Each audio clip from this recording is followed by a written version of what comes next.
Forever. Dog.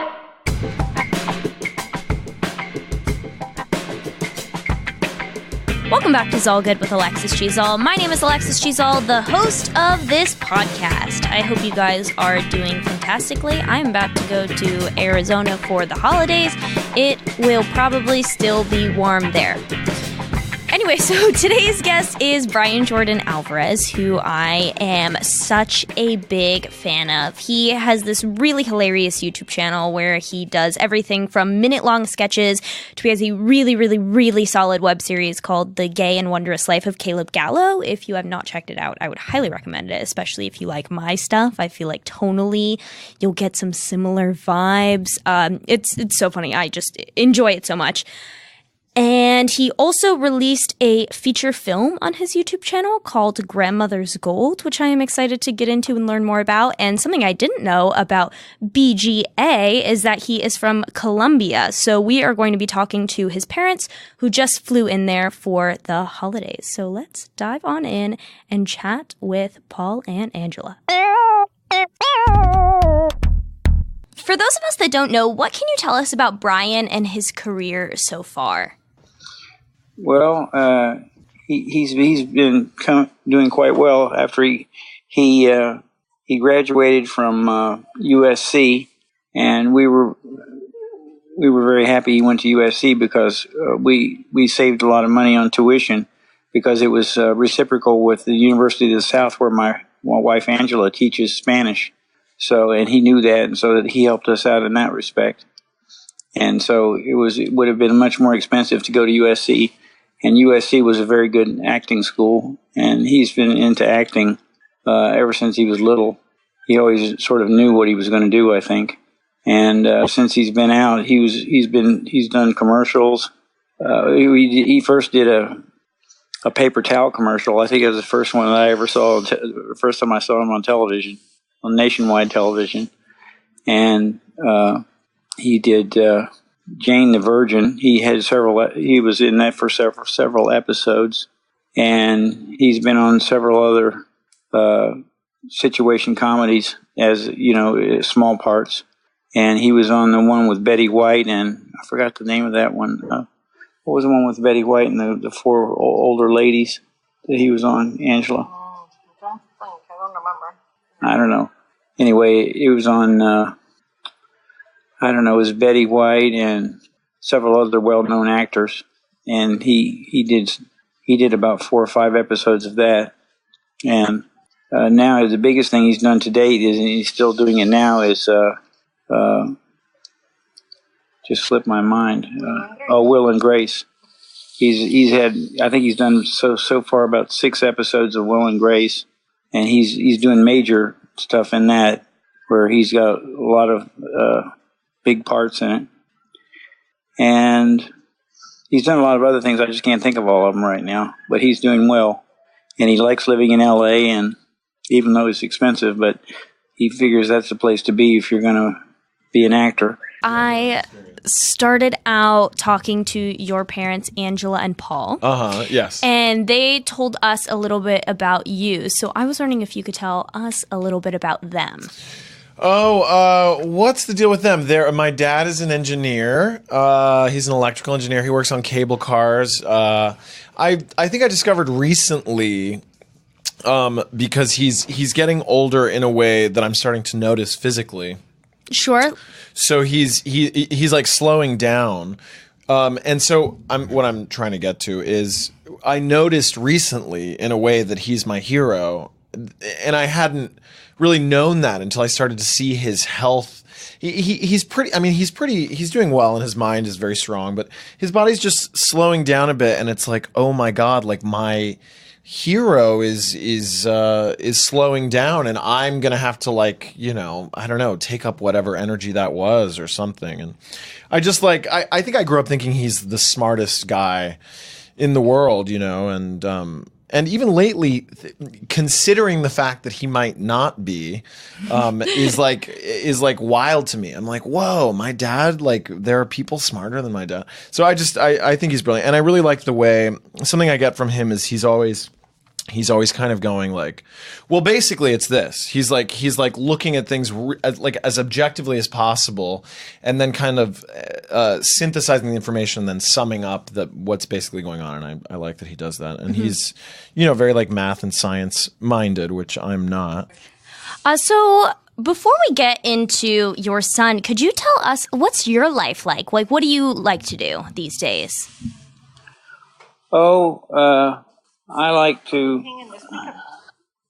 travel a lot because we go down to South America quite often, and I like to fly my airplane.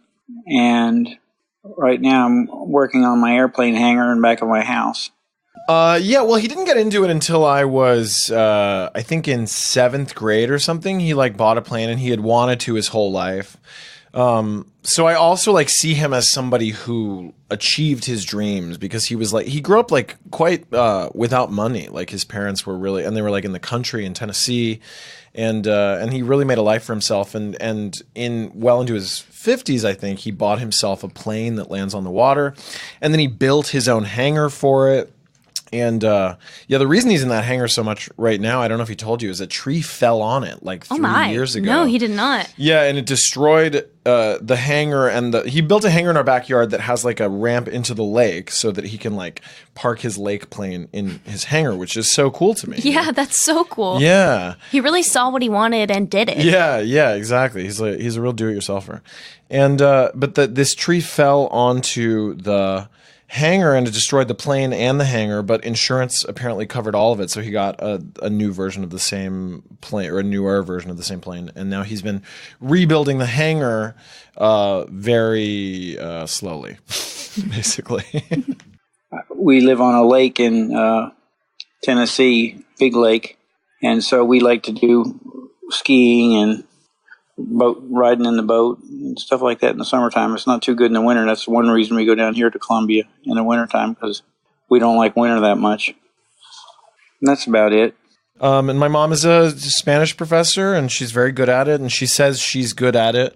She says she's good at teaching languages because she's bad with languages, so she can help the students for whom it's hard to learn languages because she relates to them. And if you talk to her, you can see that her English is certainly not perfect. And it's I just hear that she's like a great teacher. I mean, I've never had her in class, but she's like really strict, and she's the real deal. She's super intelligent and compassionate, and people have always loved her, and she's like a real people person. She's one of those people that'll just start talking to anyone anywhere, which is something I aspire to. I think a lot of people of our generation, like, well, I think you're younger than me, but we wish that we had more of that ability to just like start talking to somebody somewhere that you're at instead of just being in your phone the whole time, Mm-hmm, yeah. Definitely, yeah.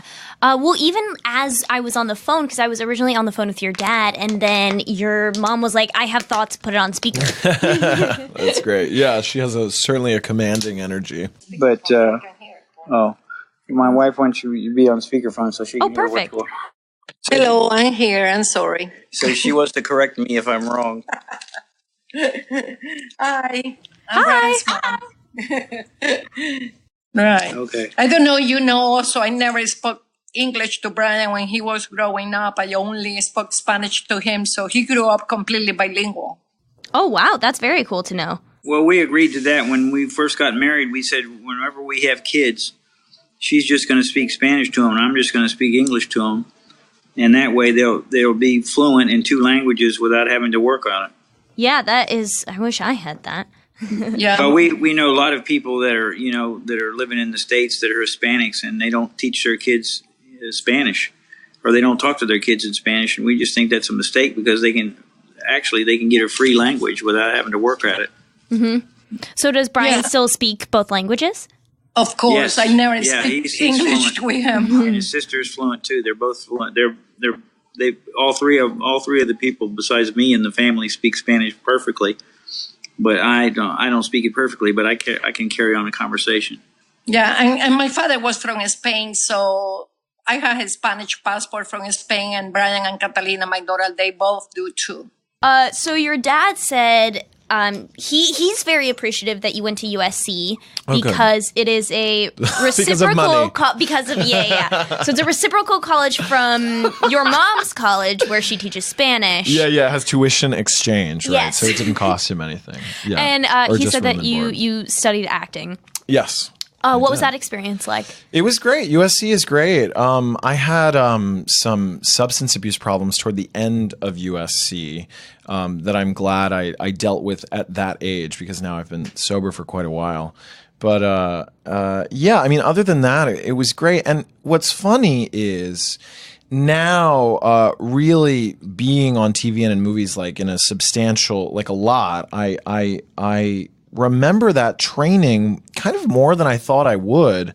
And I particularly remember just how much we did it. I mean, we really did a lot of plays. And especially for something like multicam, like Will and Grace, it's like in front of a live audience and you're really working the jokes. And I mean, it's different than a play because they're working the writing in front of you. And Will and Grace has this genius group of writers and the creators are just geniuses and the cast is geniuses and it's incredible. But so in a play, it's more set. But still that idea of like, just learning how to really read an audience and have an experience with them and make them laugh, you know, has really been bringing me back to the experiences I had in college and feeling really grateful for it. I did like, what did I do? I did like Carousel there, and I did Cloud 9. I really remember, directed by this incredible teacher, Laura Zane, and she's a director as well. And it was just I don't know. Lately, I've just been like, oh, like we really were, because I'm lucky enough that I'm a professional actor, you know? And so it's like, oh, they really were preparing me for this in a way that when you're there, you don't, because so many, I mean, a lot of people, you know, who study that don't do it really in their lives.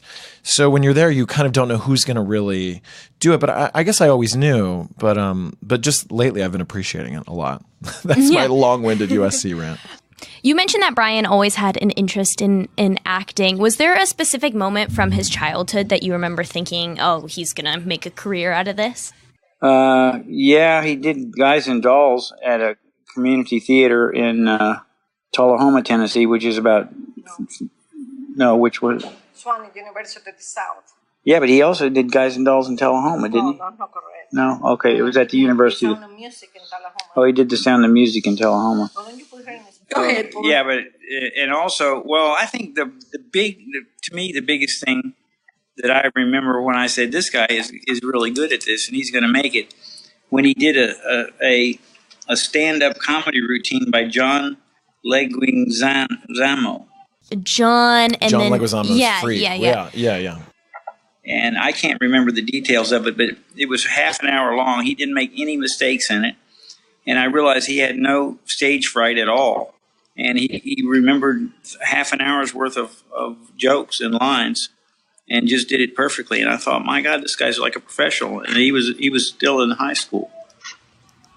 So that was to me, that was the big moment that I knew he was going to be an actor. I think that, I mean, I didn't write that, you know, but that on a basic level, and it's to great credit to John Leguizamo who wrote it. It's basically his one-man show, and I did like a shortened version of it. But that just was actually funny. And my dad has a real hard line around humor. Things are just funny to him or they're not. And he's always been my test audience, and he's how I've been able to get, you know, a sense of humor. I even referenced that in Caleb Gallo, I think in the first episode. I'm like, my father is the reason I have a sense of humor. But yeah, he just saw that, and I guess he thought it was funny. But I was doing stuff long before then. I guess he just didn't like. I mean, you know, he doesn't like, I guess, watching me be one of the kids in The Sound of Music, or I don't know. But maybe the ability to command a stage is what got him. Mm-hmm. And was he always having that sort of innate confidence, or what was Brian like growing up versus how he is now? Yeah, he's never had any doubts about anything as far as himself. You know, he's got plenty of self-confidence, and I think being an actor requires that almost. Otherwise you'll get discouraged, and he doesn't ever get discouraged, and it's been tough, and he's been working on it ever since he got out of college, and it hasn't been an overnight success, but he's doing very well, and his confidence is it's there 100%. So I think if it had been much less than that, he would have gotten into some other field. So when do you feel like you sort of got like interested in acting and performing? From what I remember, it's one of these it's one of these memories that is all fogged up because I've remembered it so many times that you're not sure if you're now painting a story onto it. Mm-hmm. But I'm pretty sure what happened was I wanted to be an astronaut when I was really little, which still to me feels actually very similar to acting because it's something about getting out of this world, into another world. My friend Stephanie the other day put it very well. She was like, yeah, I remembered even when I was little, like acting has always been about fantasy worlds. It's about like getting this experience of living in a magical other world. But I remember my sister, I wanted to be an astronaut. And then my sister was like, I'm going to be an actress or an actor. And I was like, so am I. And I just copied her. But I knew, I mean, she was into it. And I was like, wait a minute, I am really into that. And then slowly over the years, it was like, in fact, I'm actually into that. And you're not that into that. I'm the one who's into that. And I think when I sang like Kokomo. My dad made me sing Kokomo by the Beach Boys when I was 4, I think, in front of like 100, I don't know. There was some talent show, and then they put me in a lay and they made me sing Kokomo, and like all those people looking at me and loving me. I was like, this is it, man. I mean, this is it. I've arrived. So that's when the bug really bit me, I think. And your mom also, she mentioned your sister Catalina.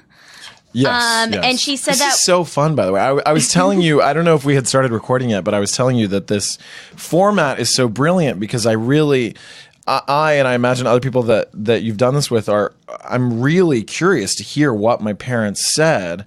And now even getting to talk about it, it's like so fun. I mean, this is just literally genius that you've come up with. Thank you so much. Thank you. Yeah. Well, I always think about like my mom sort of, from her perspective, built my acting career, and from my perspective, kind of helped me out a little bit.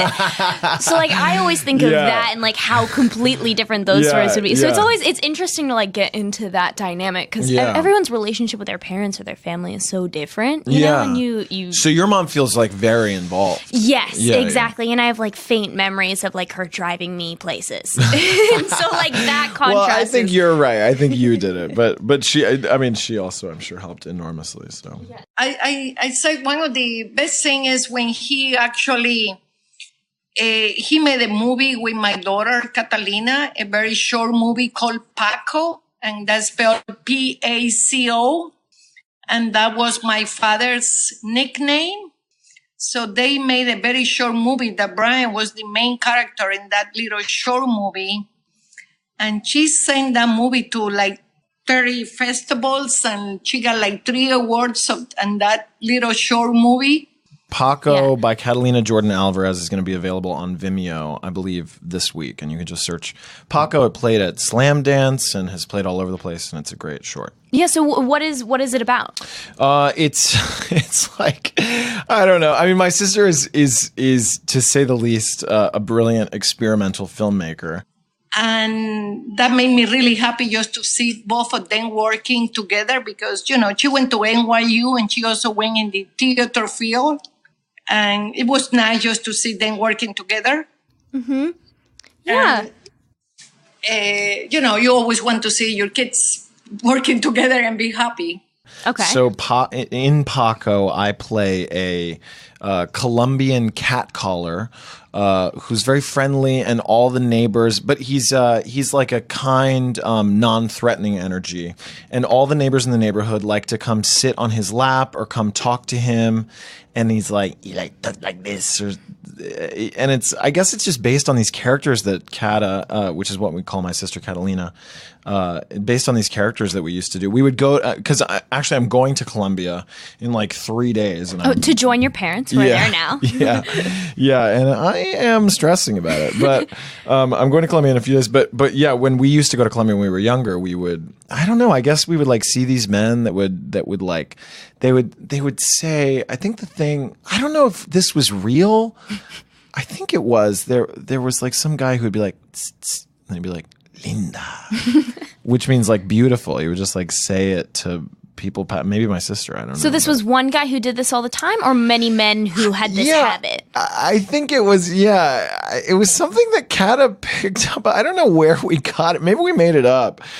Sometimes Cata and I will, because she and I speak in English primarily because we're like American, we like grew up, we're Colombian American, but we grew up here in the States. But sometimes we'll like get on the phone and just start speaking in Spanish, but then we're always like playing characters of our Colombian relatives. And so we're like, there's like, what is this thing? I wonder if they have this in the States too. When you show a Christmas present, you have to show the Christmas present to everybody and everybody goes, wow. We like do that a lot. Yeah. I guess that's kind of similar. You show it around and everyone has to be like, we like that. That is very good. Yeah. Great work out there. Yeah, exactly. But he's also made a movie, which was quite good. Grandmother's Gold. We saw that, and that was quite good, especially for to have a low budget movie that was that good. Yeah, Grandmother's Gold is an end-of-the-world Christmas comedy set in the future. And it's about two siblings who it takes place, I think, 3 or 4 years from now. And the premise of the movie is that the internet was deleted, essentially. Like the UN took a vote and decided to get rid of the internet because I think in the movie they say, quote unquote, it had gotten too dark or something. Which is funny because I have, like a YouTube presence. But it's an end of the world Christmas comedy. So it takes place after the internet has gone away. You still have landline phones, which come in handy when on the second day of the film, which like starts, I guess it's the inciting incident or something. I don't know. The second day of the film, we wake up and the power is out, and so we can still call each other on landlines because I don't think actually you're old enough to know that landline phones would still work when the power was out. I did not know that. Yeah, Brett, did you know that? Yeah, it was the most popular comment under that movie was, "Why are the phones working while the power is out?" And I didn't know I should like pin something, like, because actually if you just type it in, like, do landlines work when the power is out, there's like a blurb that comes up that just basically says yes, the landlines work. Because I remember like we would get snowed in and the power would turn off because the phone lines are different from power lines.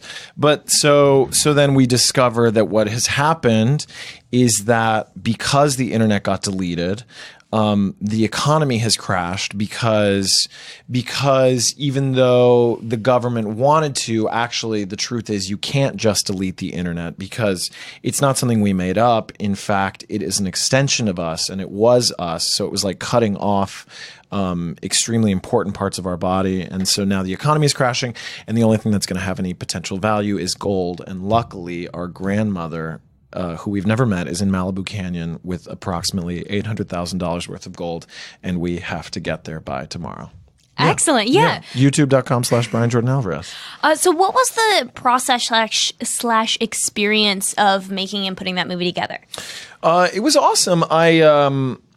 Let's see. I mean, we made it on a very, very small budget, and I had this. I mean, we were all working for no money, and like everyone was just so kind to do it out of the kindness of their hearts. And I mean, I luckily had this, incredible group of actors, and I had, written it for basically all the people that were in the movie, and then we had this incredible director of photography, Jordan McKittrick, and we used a few bucks to rent the best camera that we could get, and we just basically went around LA and shot this thing in our houses, and then the movie, as you'll see, moves kind of into the streets and then into Malibu Canyon and then to this kind of fantasy land. And I had taught myself something called DaVinci Resolve, which is like a coloring software.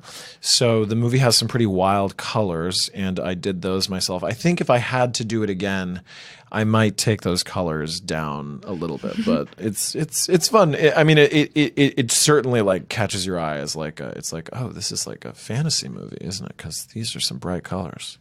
But yeah, it was awesome. And then I released it on July 10th on my birthday this past summer. And we did a little screening of it at CAA. They were so kind to let us show it there, and it was just really, really fun. And it's a Christmas movie, so right now is the time to go check it out. And what inspired an end of the world Christmas apocalyptic type movie? Interesting question. Well, Stephanie and I, Stephanie Koenig, one of the great geniuses on this earth, she Koenig is spelled Koenig. It's actually pronounced Koenig. The problem is she taught it to me as Koenig when we met because she was experimenting with going with Koenig, but actually it's Koenig. So it's Stephanie Koenig. We were in Amsterdam on a little trip that we took together last November, and it was like snowy and just wintry there, and everything looked cute. And I was just trying to think, like, how do I make a feature film for virtually no money?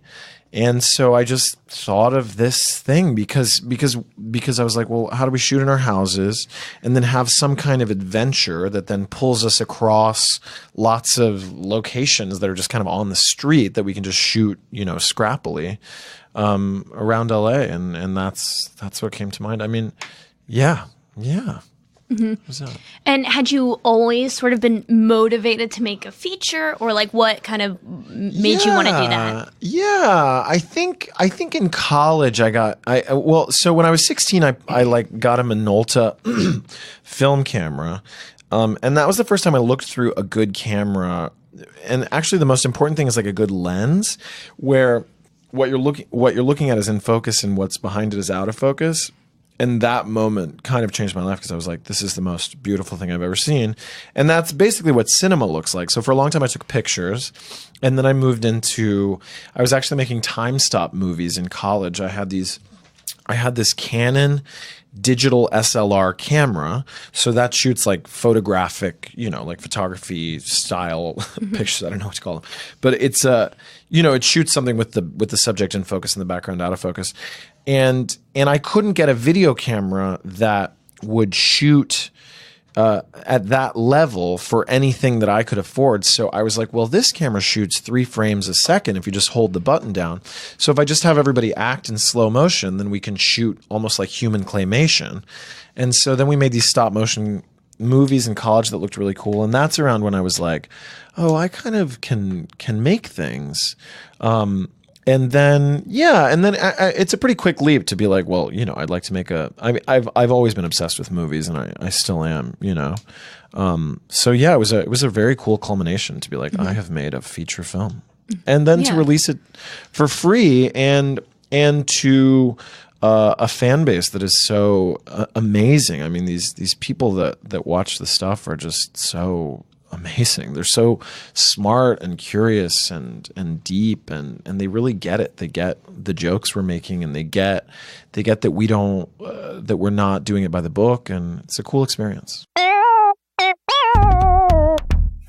Would you buy a t-shirt for $50 if you knew it would only cost $7 to make? I personally would not, and with Everlane, you never overpay for quality clothes.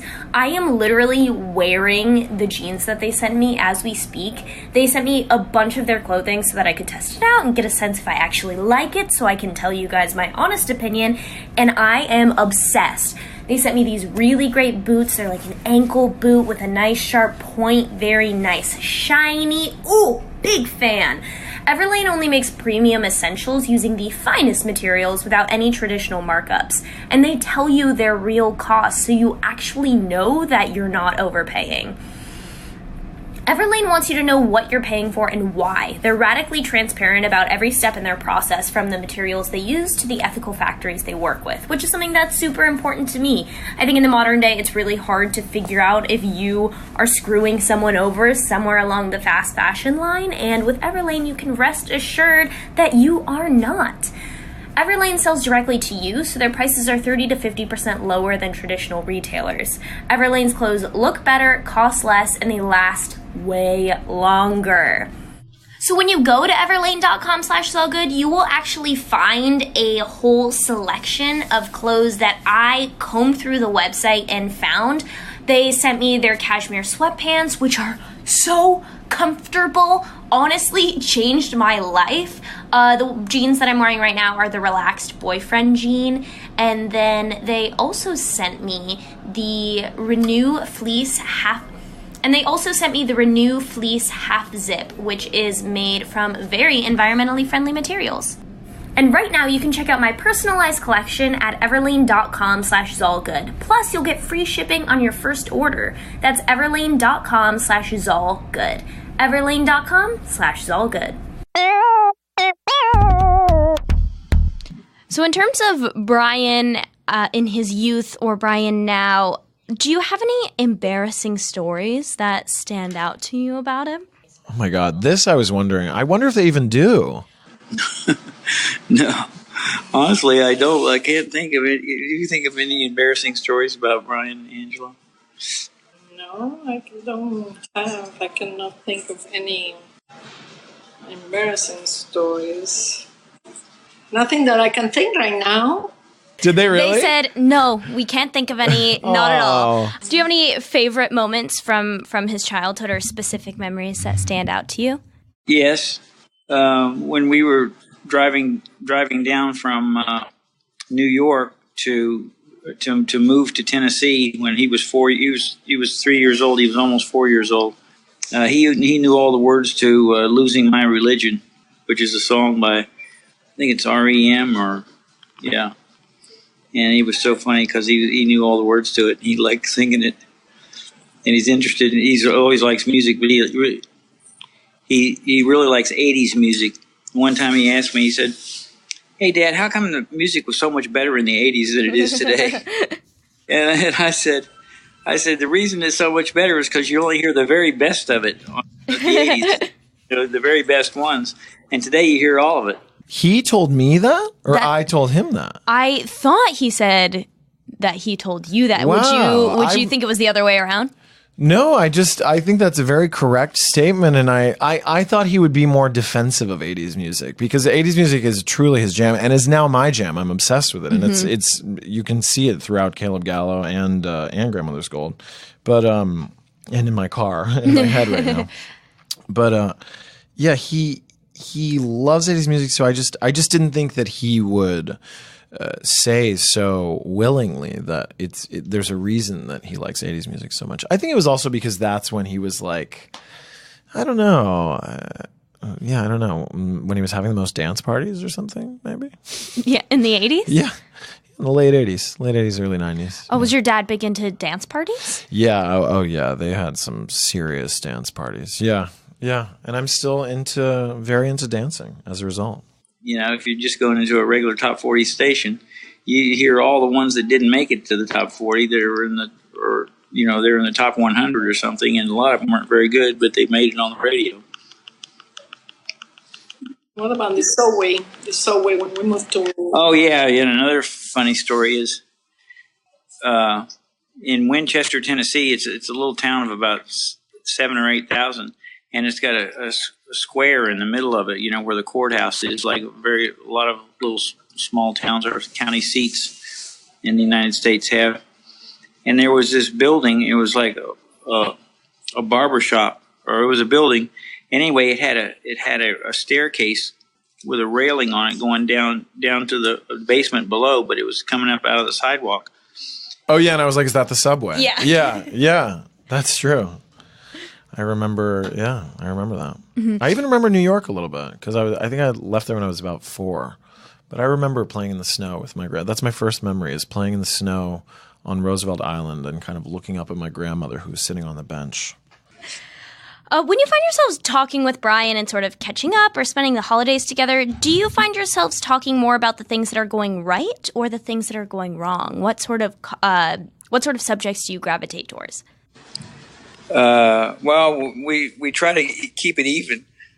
He's not too great with his money, but I'm trying to improve him on that. In other words, he spends more money than he should a lot of times, and he doesn't have a lot of. He figures everything's going to work out, and it does. I must admit, it does work out. So I can't complain much. But that was the only negative thing about him, and which he says he's trying to improve, and I believe him. So. He's a very particularly financially stable person, and I really respect that, and I admire it, and I do think that there's a lot to learn from that. Mm-hmm. He just hates any kind of debt, and that's relatively unusual from what I've seen as an adult. Like somebody who he truly avoids, I think, all debt. Like everything he has, he actually has. Mm-hmm. He doesn't owe like anything on anything. And I don't know. It's just like, wow, it's cool. But someone like that, of course, is going to think that I think a normal person is like, he's going to be critical of me, a completely normal person.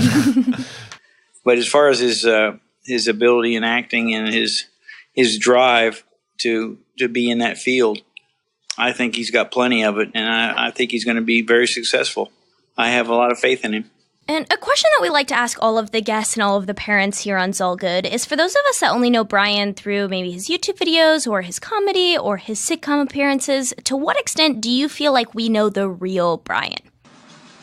I think you really know the real Brian because that's what he wants to show the world. He wants to make a better world. So he's always showing everybody what the world should be because he wants to make a better world.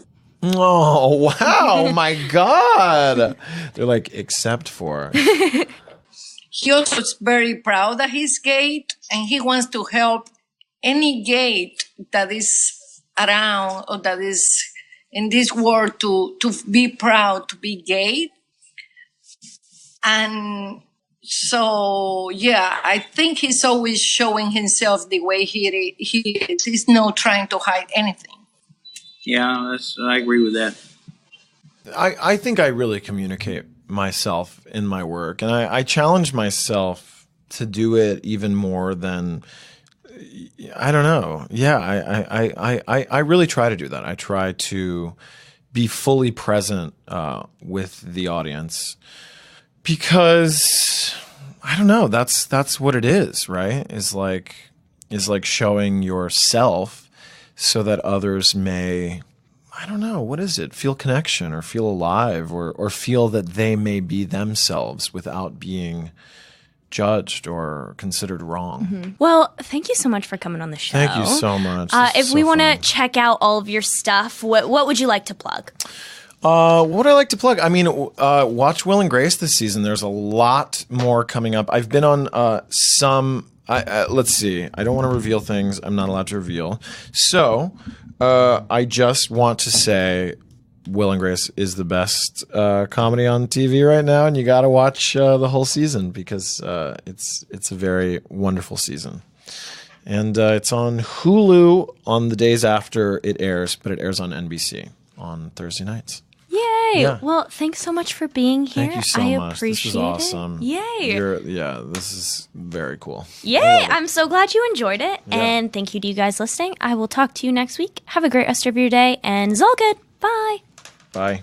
Forever Dog. This has been a Forever Dog production. Executive produced by Brett Boehm, Joe Cilio, and Alex Ramsey.